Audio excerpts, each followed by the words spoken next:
আমি সততে ব্যৱহাৰ কৰা এবিধ পাত হৈছে নৰসিংহ। ইংৰাজীত ইয়াক কাৰী লিফ বুলি কোৱা হয়। নৰসিংহৰ সঠিক ব্যৱহাৰ আৰু ইয়াৰ উপকাৰিতাসমূহৰ বিষয়ে আপুনি জানেনে? নৰসিংহ এবিধ ঔষধি উদ্ভিদ। ইংৰাজীত ইয়াক কাৰী লিফ বুলি কোৱা হয়। অসমত অতীজৰে পৰা ঔষধি খাদ্যৰূপে ইয়াক ব্যৱহাৰ হৈ আহিছে। দক্ষিণ ভাৰতত ইয়াৰ ব্যৱহাৰ সৰ্বাধিক। অসমত ইয়াক খাদ্য আৰু ঔষধৰ ওপৰত দীৰ্ঘদিনৰ পৰা ব্যৱহাৰ কৰি অহা হৈছে।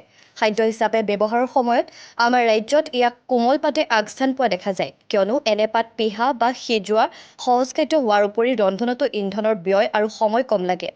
কেঁচাই খোৱাৰ সময়ত ইয়াৰ কোমল পাত আদা, নহৰু আৰু জলকীয়াৰ লগত মিহলাই পিহি মগুৰ ৰূপত চাটনি কৰি খোৱা হয়। ইয়াৰ বিপৰীতে কেঁচা পাত দাইলত দি বা তৰকাৰী কৰিও খাব পাৰি।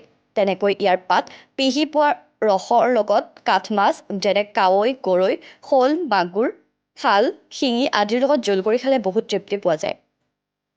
নৰসিংহৰ পাতৰ বহুখিনি ঔষধি গুণো আছে। নৰসিংহৰ পাতৰ ৰসে তেজৰ পৰিমাণ বৃদ্ধি কৰে। নৰসিংহ পাতে এনিমিয়া ৰোগো দূৰ কৰে। মূৰৰ বিষৰ ক্ষেত্ৰত নৰসিংহ পাত ব্যৱহাৰ উপকাৰী। আপুনি নৰসিংহৰ পাত ফুল পিহি মূৰত ইয়াক প্ৰয়োগ কৰিব পাৰে। ই মূৰৰ বিষ নিৰাময় কৰে। যদি আপোনাৰ উশাহৰ দুৰ্গন্ধৰ সমস্যা আছে, তেনেহ'লে 2ৰ পৰা 4টা নৰসিংহৰ পাত চুবাওক। ই মুখৰ গোন্ধ দূৰ কৰে। নৰসিংহ পাতৰ ৰস গাঁত খান্দিলে গাৰ খজুৱতিৰ পৰা উপশম পোৱা যায়। কফৰ বিকৰ আঁতৰাবলৈ 5ৰ পৰা 10 মিলিলিটাৰ নৰসিংহৰ পাত ৰস উলিয়াই একে পৰিমাণৰ মৌ যোগ দি ইয়াক গ্ৰহণ কৰিলে কফৰ বিকাৰ নিৰাময় কৰে। নৰসিংহই আমাৰ শৰীৰটোক সংক্ৰমণৰ পৰা বচাই ৰাখে। নৰসিংহই ছালত হোৱা সংক্ৰমণ দূৰ কৰে। আপুনি যদি পেষ্ট বনাই সংক্ৰমিত ঠাইত লগায়, তেনেহ'লে আপুনি বহু পৰিমাণে উপকাৰ পাব। নৰসিংহ চুলিৰ বাবেও যথেষ্ট উপকাৰী। নৰসিংহ পানীত উতলাই ঠাণ্ডা কৰি সেই পানী মূৰত সানিলে চুলি ধুনীয়া আৰু দীঘল হয়।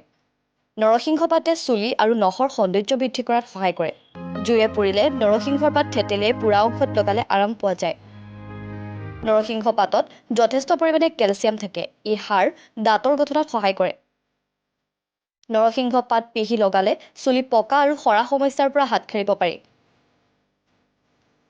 দাঁতৰ আলু ফুলিলে অথবা আলুৰ পৰা তেজ, পুজ আদি বাহিৰ হ'লে নৰসিংহৰ পাতৰ আঞ্জা খালে সকাহ পোৱা যায়। মহিলাৰ ঋতুস্ৰাৱ অনিয়মীয়া হৈ পেটৰ বিষ হ'লে নৰসিংহৰ জোল খালে সকাহ পোৱা যায়। মেদবহুলতাত ভোগা লোকে নিয়মিতভাৱে নৰসিংহৰ জোল খালে সুফল পাব।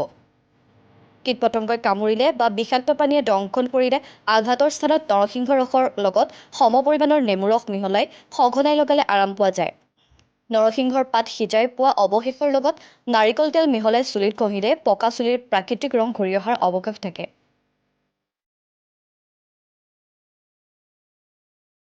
নিউজ ডেস্ক ৰিপৰ্ট, লেংডন বাতৰি।